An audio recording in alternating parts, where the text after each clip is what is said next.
Hello and welcome to the Burn KC ScorchCast. I am your host, Alex Blackburn, here to bring you the great KC Sports News, as well as the bad KC Sports News, as well as the in-between KC Sports News. As always, we've got kind of a short show today. Obviously, we're in between the NFL and MLB seasons, so Kansas City and MLB, MLS, etc. seasons. So it's kind of tough to talk about KC sports. Really, college basketball's on right now, but that's pretty much it. But there are things happening in the off season. We've got kind of a season debriefing prepped here for the Chiefs, the Royals. Obviously, we got to talk about the stadium stuff, but we're also going to go over kind of a spring training preview, and then, of course, college basketball as well. And got a little bit of college football news that I'm going to have a segment for, but it's not like going to be a super hefty one. It's going to be like a short little 4 to 5 minute one, so be on the lookout for that. And no real minor news today, so let's just jump right in and get started. Alright, so let's start with college basketball news. We always seem to start with the major college news stuff. So let's start with college basketball. Kansas got a big road win over Oklahoma. A much-needed road win over Oklahoma. When you're 1-4 on the road in the season, losing to teams like UCF and West Virginia on the road, generally you have a tough season. But Kansas is 20-6 somehow. 1-4 in conference, I might add. But now they're 2-4, and still sitting pretty in the title chase. That is, if they can get past Iowa State and Houston.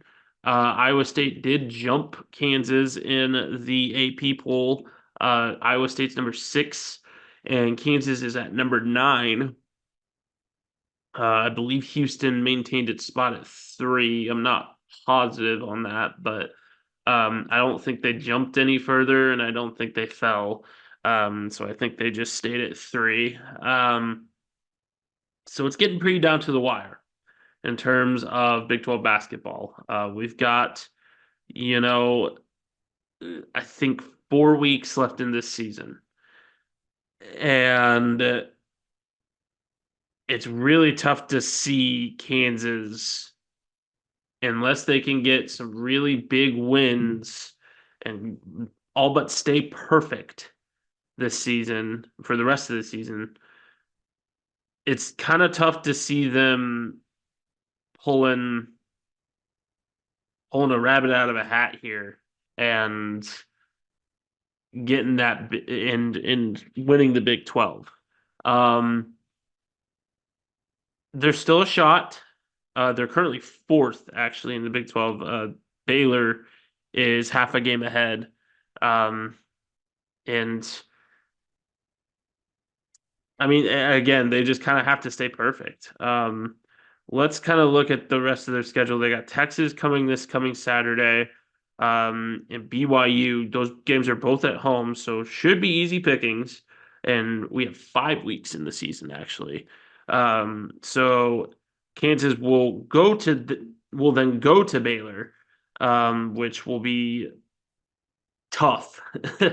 Baylor is kind of it's a small environment, but it's a tough environment, as Kansas fans know. And then you get Kansas State at home, and then you go to Houston. So it's a fairly tough stretch of games. Obviously, you're undefeated at home this year. I can see Kansas beating Texas and BYU. pretty easily at home. I don't see those games as threats. But those two away games against Baylor and Houston, those are the ones that you're really gonna have to be on your toes for. That Kansas will have to play perfect for them to win. Um, it was nice to see Kevin McCullough back. Kevin McCullough um, definitely helped the Jayhawks overcome that 11-point deficit, and shot well down the stretch for Kansas to end up winning. Um, but overall, it was the play of DeJuan Harris, I think, that stood out the most. Um, this past game, and I think it's the play of DeJuan Harris that is going to dictate these next five outcomes. Obviously it's a full team effort, and you would like to see a full team performance from Kansas because when they play as a full team, they are the best team in the nation. In my opinion, I think they're the best team in the nation if they play as a full team, and that even includes their bench. I think, you know, Nick Timberlake at his best is a solid player. He's a solid bench player for sure. But at his worst, he's pretty bad. And that goes for pretty much the rest of the bench too. I mean, Parker Brown has his moments. Elmarco Jackson has his moments.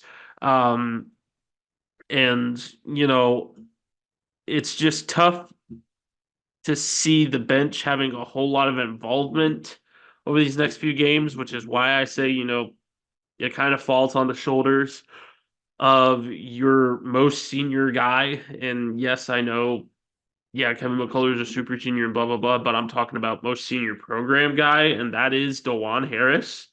Um, to kind of lead that charge and to kind of lead this team to victory. Um, it's going to be up to the starters from here on out for sure. I mean, what we saw with Oklahoma was the bench players only getting 6 minutes total for a reason. And while I agree that that's not sustainable, the bench is not gonna. They're gonna have a minor part in the Jayhawks' success going forward. Um, which is both a good and a bad thing.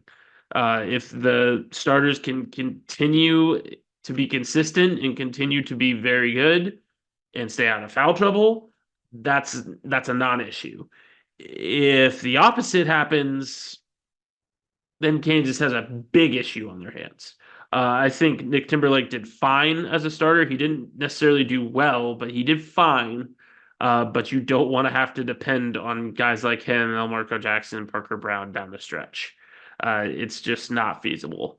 So Kansas has to put up or shut up with their starters. Otherwise, it's probably going to be an early round exit for them in the tournament. They're probably not going to win the Big 12. Again, they basically have to be perfect and then potentially get some help. Obviously, you have Baylor and Houston on the schedule, two teams that are ahead of them. So that's a good thing. If you can get wins against those teams, then that puts you in a good position. But those are road games, and Kansas has struggled mightily on the road. But I think a lot of that is just playing down to their opponent, because their road losses against teams that they should easily beat. So we'll see what comes. We'll see what comes of Iowa State as well, because I think that is a big determinant as well. And Iowa State is on fire right now. So hopefully that means that they're due, but we'll just have to see. Because right now Iowa State is in prime position to win the Big 12. As for the other Kansas school, Kansas State, that loss to BYU hurts a lot because, frankly speaking, it more or less puts you out of contention for the Big 12 title, and it kind of puts you out of tournament contention too. Unless you can have a really, really good Big 12 tournament, it's probably time to pack it in for the Kansas State Wildcats this year. you've had really inconsistent performances from your starters. You've had a lot of controversy this season with Naquan Tomlin, with Jerome Tang. Is he leaving? Is he staying? Um, and just overall, it's been a tumultuous season for the Kansas State Wildcats. It's not completely over yet, but I mean, at this point, the Cats are all but cooked. I mean, it's tough to see them making what would be a historic comeback. Um, you'd have to be firing on all cylinders. I mean, Tyler Perry would have to be shooting lights out. Arthur Kaluma would have to be a force down low, and Jerome Chang's got to coach his best basketball.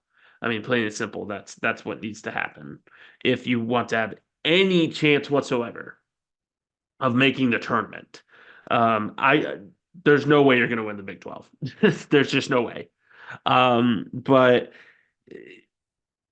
to have a really good tournament at the end of the season would speak volumes, but I don't know how much. I think Kansas State has to win the Big 12 tournament in order to make it to the big dance. Um, if they have a good performance, then yeah, the NIT's there. But I don't think that they were looking at NIT this year, especially since a lot of us had them ranked in the top 5 of the Big 12 this year, myself included. So it's kind of a embarrassing, embarrassing uh, performance from from the Wildcats. But you still beat Kansas, so you won your Super Bowl, so that's good. Uh, as for Mizzou,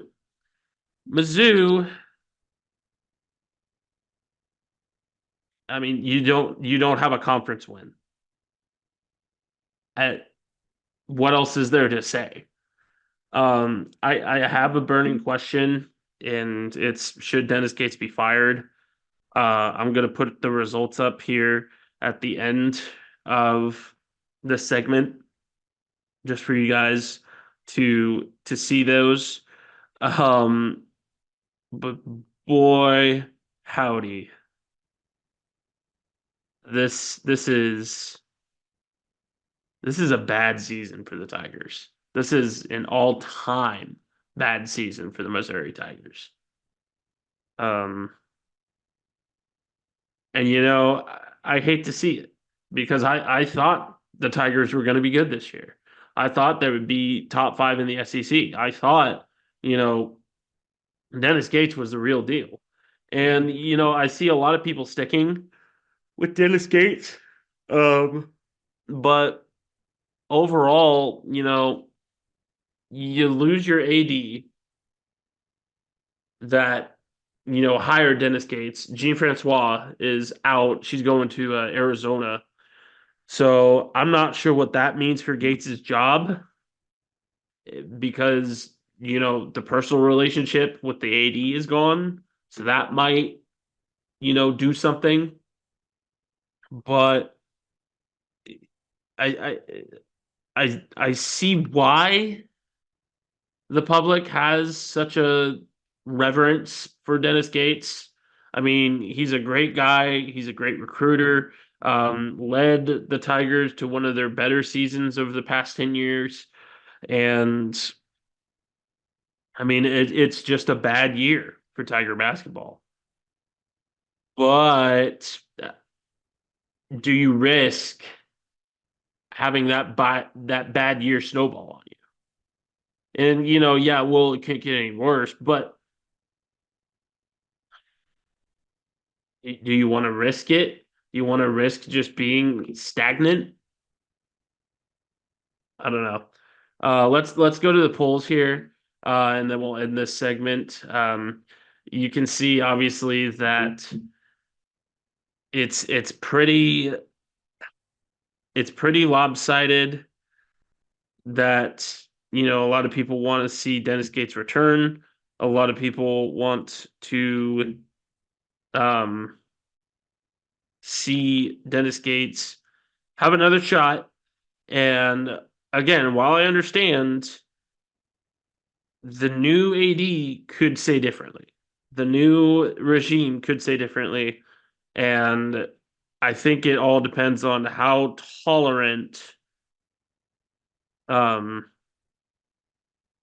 how tolerant this fan base can be of potential stagnation. So let's go to the polls. Let's check out what you all had to say.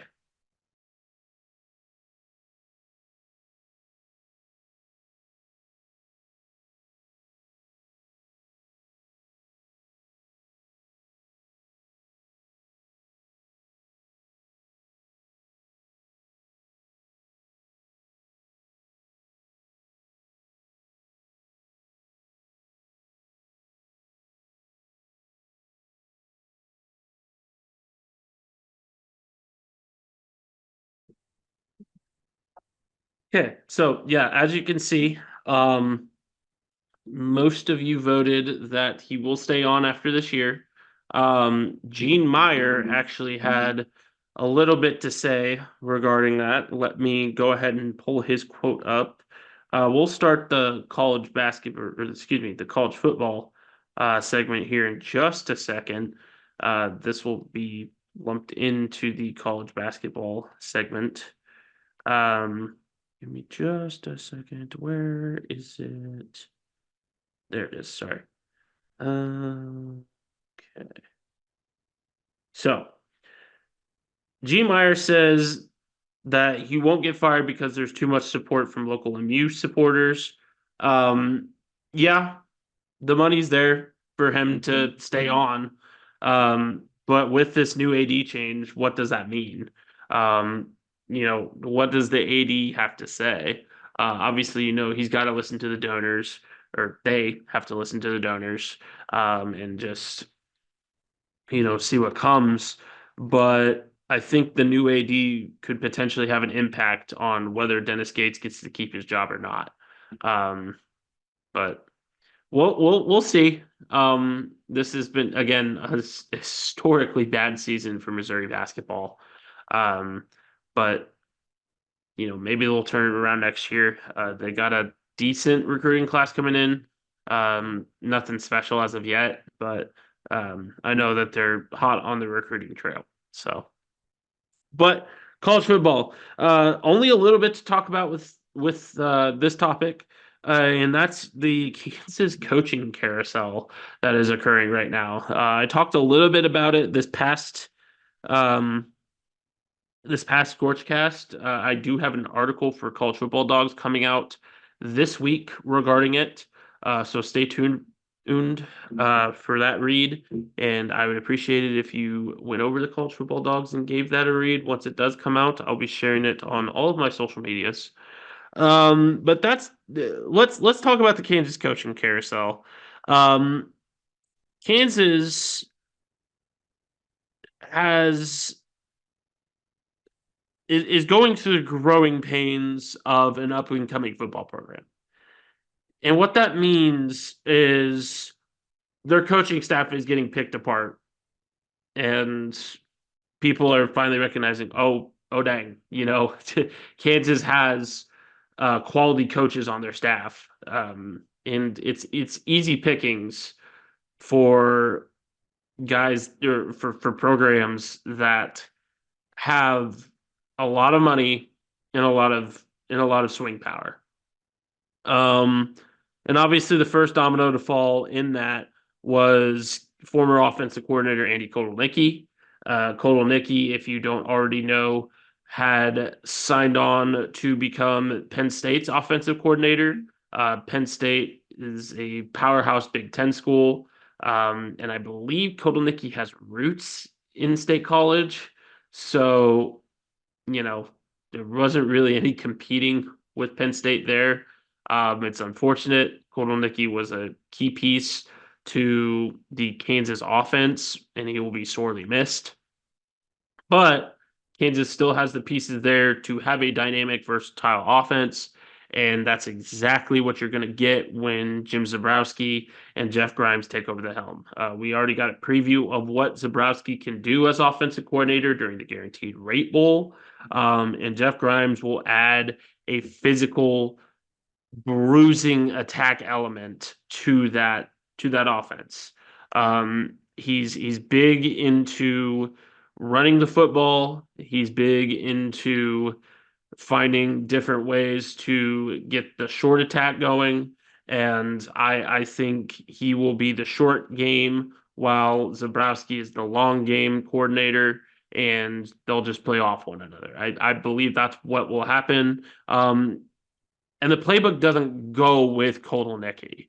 The playbook stays at Kansas, but the new regime has the ability to kind of tinker with those play calls. So I'm intrigued to see what the Kansas offense looks like next year. I think it'll be much of the same, but also, we saw a ton of throwing during the Guaranteed Rate Bowl. Jim Zabrowski is the quarterbacks coach, as well as the offensive coordinator. So I think there will be a little bit more throwing, but they definitely won't forget about the run game, especially when you have one of the better backs in the Big 12 and Devin Neal back there, as well as Daniel Highshaw. So this could be an even more dynamic offense.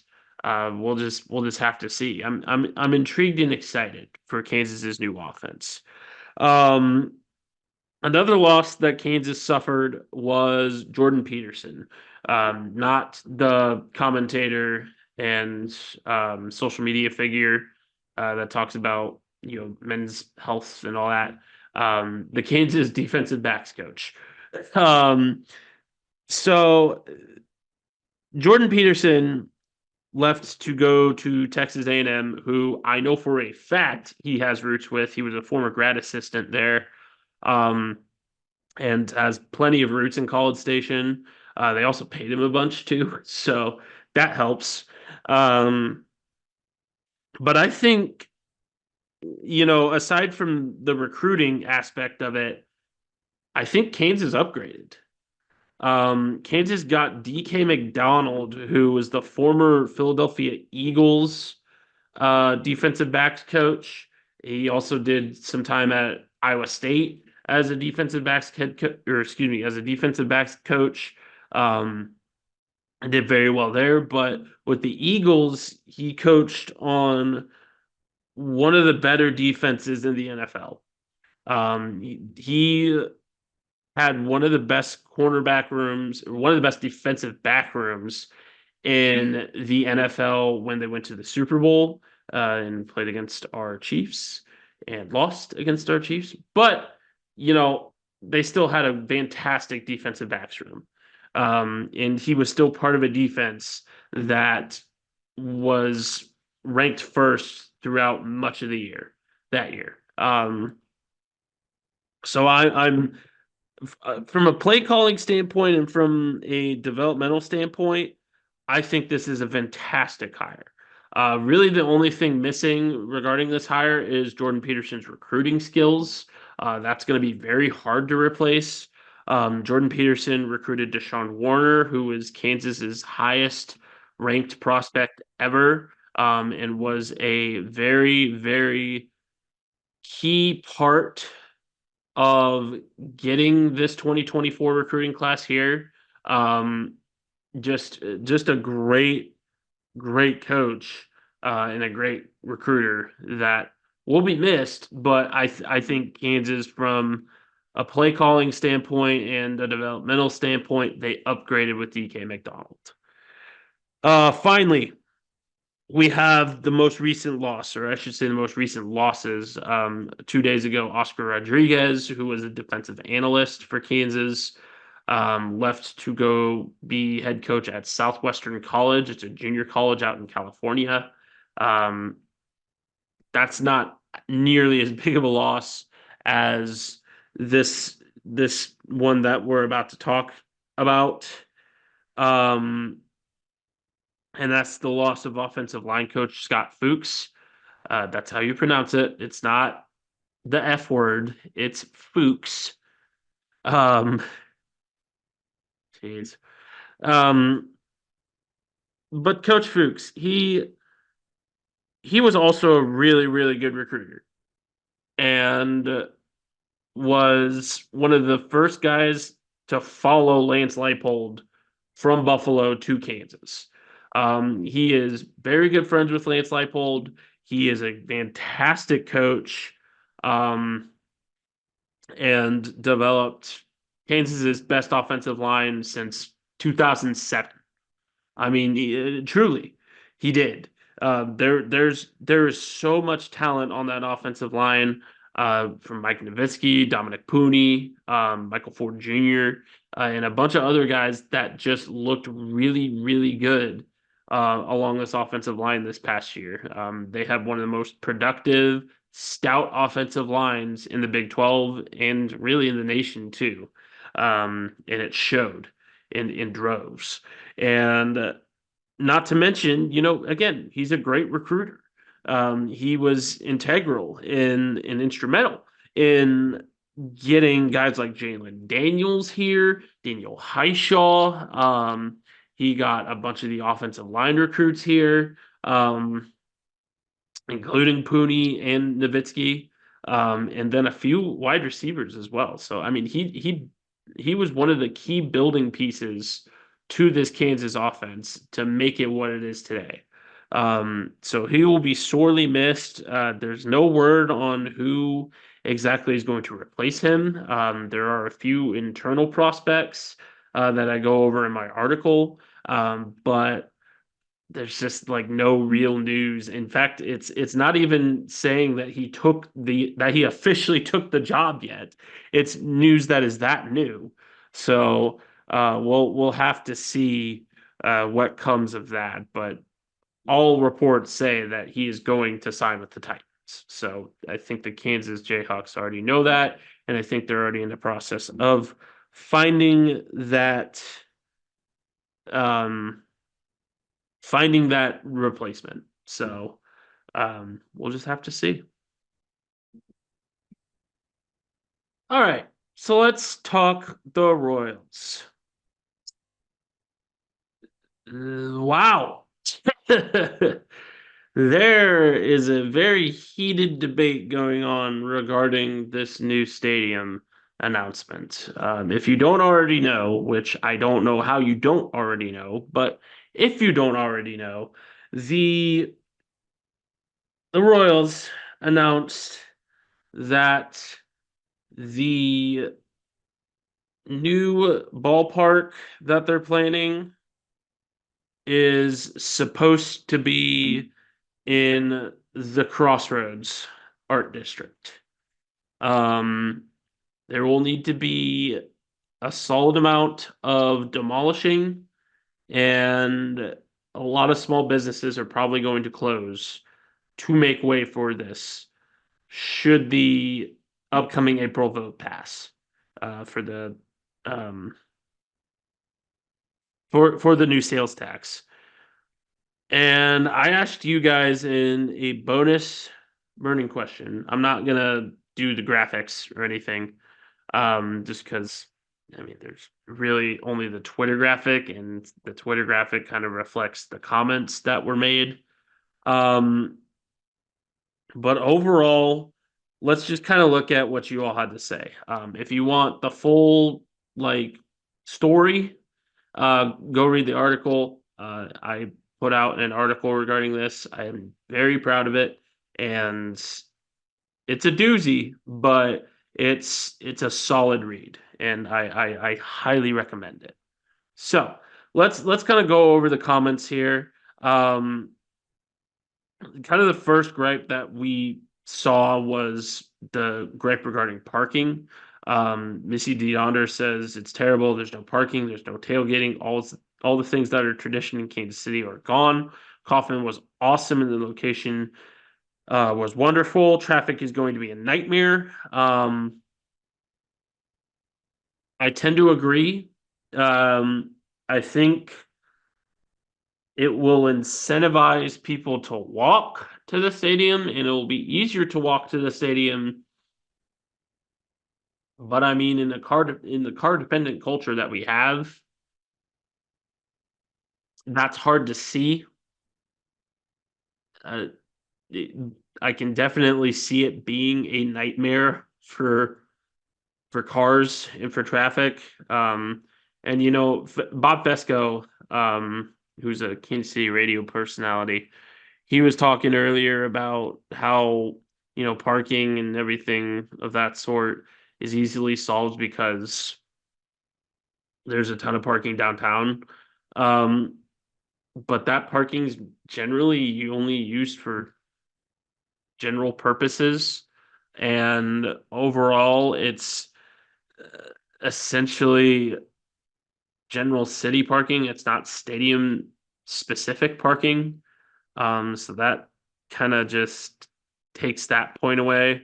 Um, Mitz DeYonder also said Fox 4 just reported Um, leadership was saying that they're not going to add any more parking. That there's enough downtown already. Um, you know, yeah, exactly what I'm saying. Uh, there's there's just I mean, that's just general parking. Like it's not stadium specific like the K has. So the parking question, in my opinion, is not the biggest issue regarding this new stadium. We'll get into that. But let's go to a person that agrees that the stadium should be built. Um, Gene Meyer says it's a good location that's close to P&L and will create a vibrant addition. Let's face it, it was going to be downtown, and we have the best architectural firm in the world, so we should trust the process. Um, so there is that as well. Um, that you kind of just have to trust the process and see what the Johnson County voters want because in the end it's their decision. Um, but you know, if a new stadium were to be built, it would be built efficiently. It would be built well. It's just a matter of this next point. Do Johnson County, or excuse me, Jackson County voters and just the general Kansas City public and the Royals too. Do they want to close these small businesses down? Do they want to restructure the crossroads this majorly for a new stadium? I think that's a huge question that a lot of people are asking right now. The Crossroads traditionally is Kansas City's arts district. It's the home of First Fridays. It's the home of a ton of local businesses that sell their arts, sell wares, or bars that offer live music, and just it's an art district and has many different amenities. And while I agree that the location is fantastic, I mean, right down the street from P&L, you got the Negro League Baseball Museum, just down the street over in 18th and Vine. It's a great location.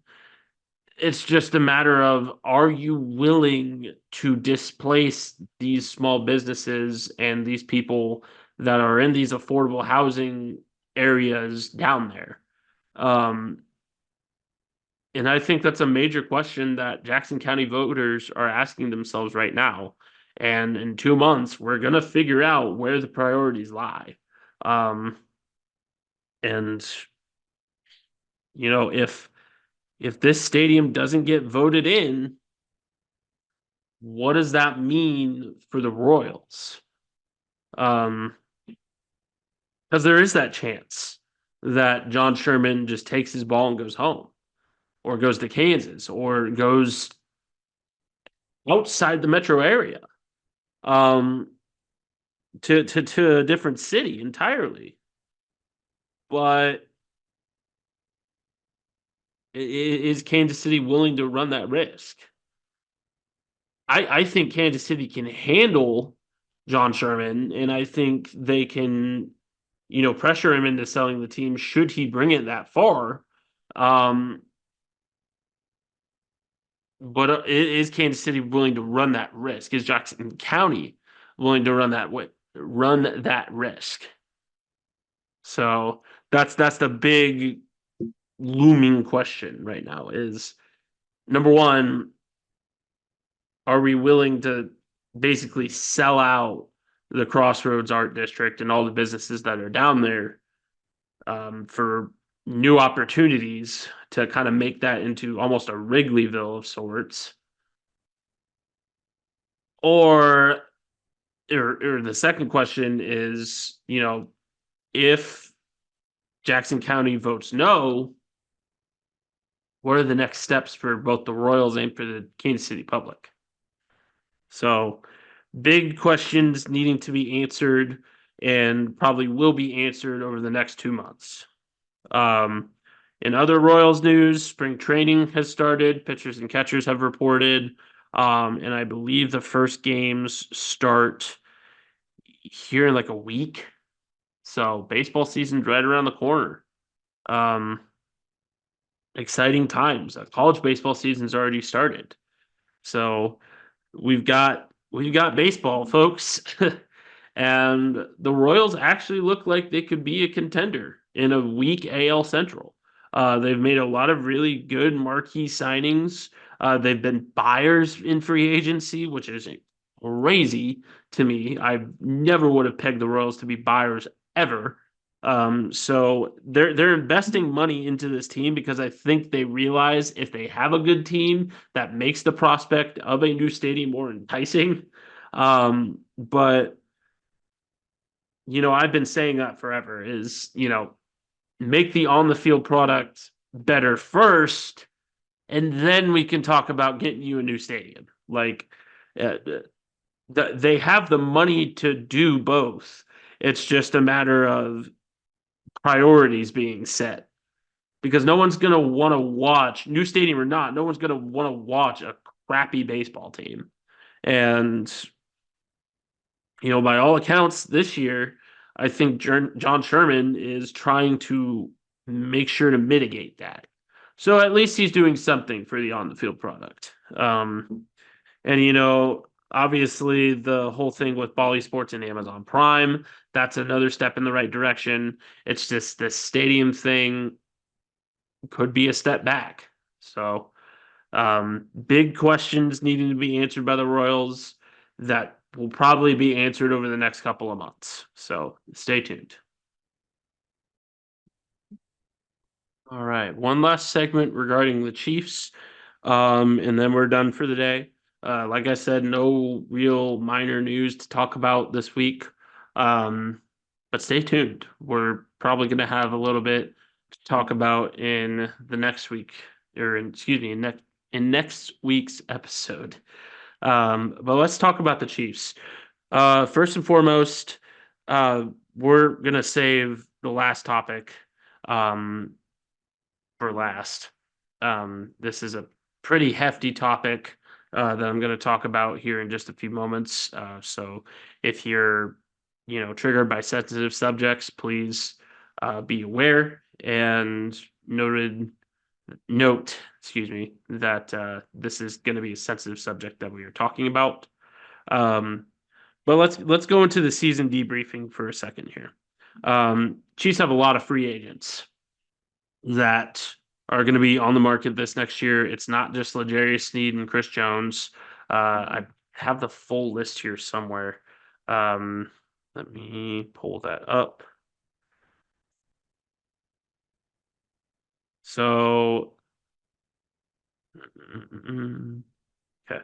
So some Chiefs, excuse me, a list of Chiefs key free agents according to Sports Radio 810 WHB. You've got Chris Jones and L'Jarius Sneed, the obvious ones. Then you got Donovan Smith, Willie Gay, Derek Nottie, Jerick McKinnon, Clyde Edwards-Helaire, Mike Edwards, Mecole Hardman, Tommy Townsend, Mike Dana, Nick Allegretti, and Drew Tranquill. That is a hefty list.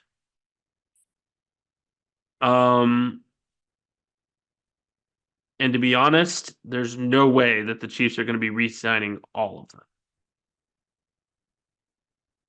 My predictions for who the Chiefs are going to sign, they're going to do their best to sign Jones and Snead. I think those are priority one and two in no specific order. You know, if you had to pick one, that might actually be a burning question. So I'm actually going to save that topic for later. Um, but as far as the rest of them, I think you can save at most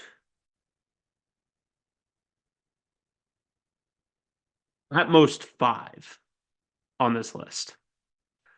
Um, Not including Jones and Snead. I'd like to see them sign back Drew Tranquil. I'd like to see them sign back Mike Dana. I'd like to see them sign back Tommy Townsend. Um, and then if they can, Allegretti would be a great sign. Derek Nottie would be solid. Um, I don't think they're going to be able to re-sign Willie Gay. He's going to be asking for too much, in my opinion. He's already made it known that it's probably his last game in a Chiefs uniform, so I just don't see it. Um, and with the re-signing of Drew Tranquil too, I just potential re-signing of Drew Tranquil. Um, just it's going to be a tough market for the Chiefs. Um, I think you can create a lot of cap room by releasing some dead weight. I'm not going to name names, but there's a lot of guys in that wide receiver room that are just straight up dead weight. And maybe they did make some plays in in the playoffs this year. Um, but I mean, you can't just be good in the playoffs. You have to actually help the team make the playoffs. Um, so I think everybody in that wide receiver room, excluding Rashi Rice, is expendable. So we'll see where the Chiefs go from there. Um, and just overall, I would not want to be Brett Veach right now. It's going to be a tough offseason. I think we're going to have to say goodbye to a couple of really key players.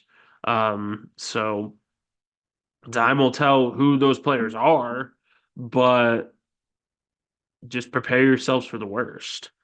And as far as the conversation regarding a three-peat goes, I really don't think we can have that conversation yet, given the fact that we are fresh into the offseason.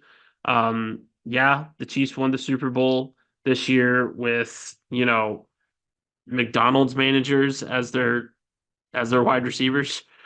Um, no offense to McDonald's managers.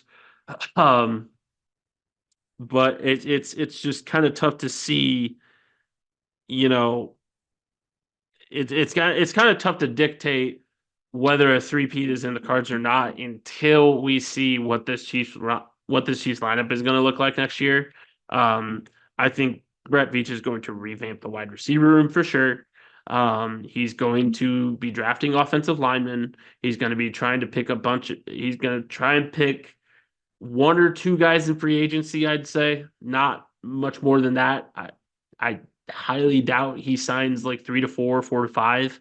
I think he'll sign at most three in free agency and then let the draft work do the rest. And the restructuring and resigning work do the rest. But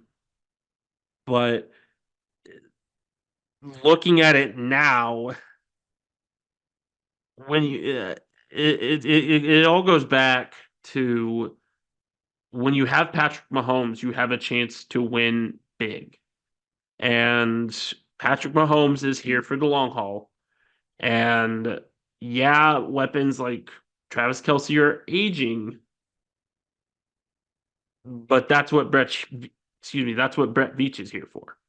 I mean, he's one of the better drafters out of any of the GMs. We have one of the more well-ran organizations in the NFL. Um, so you just kind of have to put faith into Veach and company to make the right calls. But let's get into the main topic for the Kansas City Chiefs. And this is going to be the sensitive one that I warned you all about earlier. If you are not privy to sensitive topics, please leave the ScorchCast now. Thank you for joining me.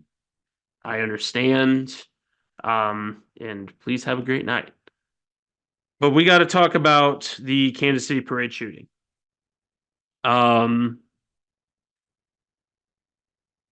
What an unfortunate way to end what should have been a fun celebratory day. And for it to happen so incredibly close to home in my city makes it hurt that much more.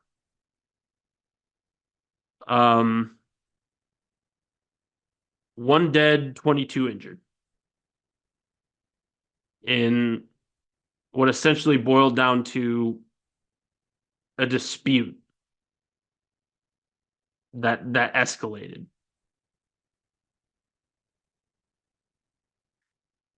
That shouldn't have involved guns. It shouldn't have. Plain and simple. The two suspects that were caught were juveniles. Why did they have guns? And before you say, well, the bald guy in the all red, his name's been cleared. He wasn't one of the shooters. The two shooters were juveniles.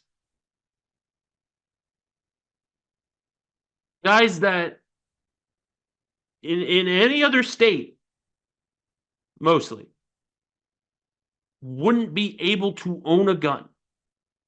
But with Missouri's lax gun laws, really no gun laws to begin with, they were able to get their hands on a gun. And they were legally allowed to have that gun.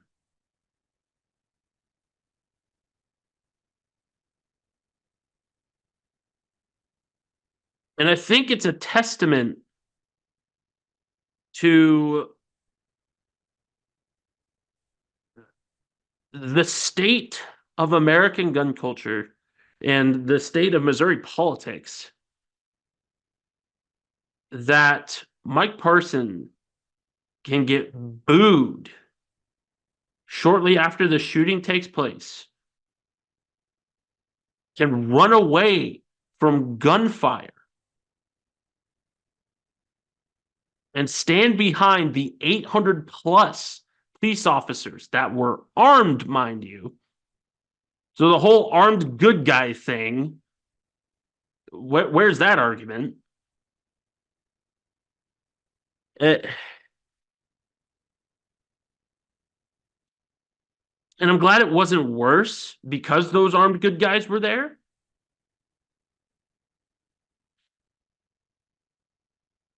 But number one, the unarmed good guys were the ones that caught the first shooter. And number two, there was a long rifle at a parade. One of those kids had a long rifle. How did the 800 plus police officers completely overlook that? Our gun laws have to be better. We as a people have to be better. This was supposed to be a day of celebration that has left a family without a mother, without a grandmother, without a radio DJ, and without a wife, without a daughter in Lisa Galvan Lopez. And the outpouring of support has been magnificent. And I encourage you to continue donating if you haven't already. But the only way things are going to change is if we demand it as a people. And at this point, I don't know. And, I get it. After Sandy Hook, to be honest, federally speaking, it was a long shot for gun laws to change drastically. But at this point, there needs to be action, some sort of action, and that is bipartisan. I I've been shooting guns since I was 6 years old. My dad was a firearms instructor for federal agencies. I've been shooting guns since I was 6. Guns are tools. They're not hobbies. They're not these things that you collect. They're not collectibles. They're tools used for tool purposes. Defense of the home, for hunting, or for self-defense. Those are the three uses of guns. You don't collect them. You don't customize them into these super whammadine things that are borderline military weapons for needless slash delusional purposes. I I don't see how you can look at situations like these and still say, yeah, shrug it off. Nothing we can do as a people. We can't have background checks. We can't, have age restrictions. We can't have, it, we can't make it to a point of where it's harder to buy a gun than it is to buy groceries. No, God forbid. Let's let the money do the talking. Let's let the party lines do the talking. I'm not asking for a complete ban on firearms. I know that's not feasible. I know that's not practical. But I am asking that we do something. And I think that's what a majority of the American public is asking for now.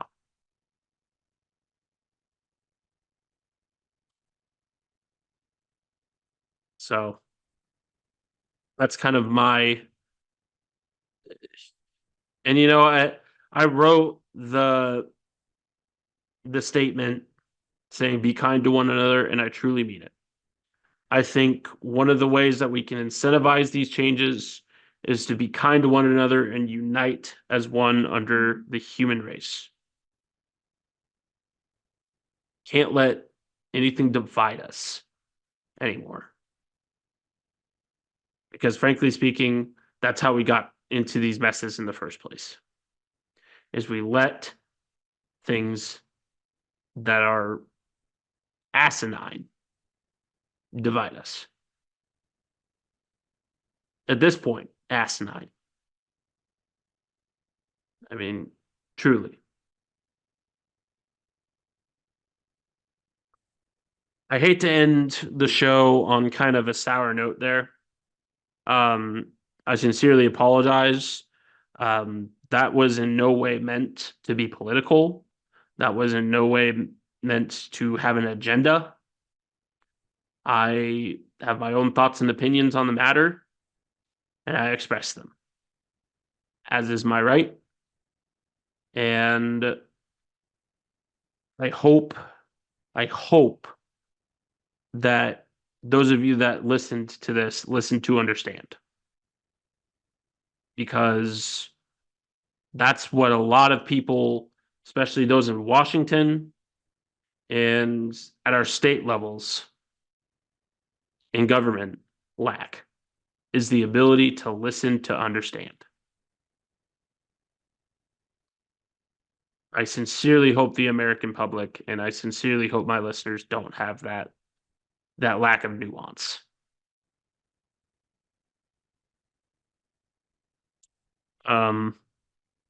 That's our show for today. Thank you very much for joining me. Again, I apologize for leaving this in a sour note. Um, but I think we can all agree that something needs to be done. Thoughts and prayers only go so far. It's time for action. It's time to make people in this country feel safe again.